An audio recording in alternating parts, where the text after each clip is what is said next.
what I wish I knew when I was struggling with decisions. There's a process that can simplify everything. Step 1, sensory input evaluation.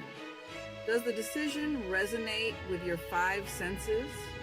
Tap into your innate sensory wisdom. Step 2, the why test. Drill down to the core purpose. Clarify the why behind your choice. Step 3, transparency and context. Embrace openness. Gather all available info to make an informed choice. Step 4, spiritual alignment. Seek guidance from a higher power or your spiritual beliefs.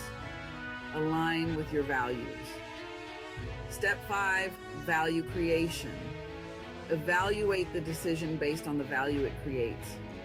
Be a giver, not a taker. Blend these steps and you'll make decisions that bring satisfaction and align with your higher purpose.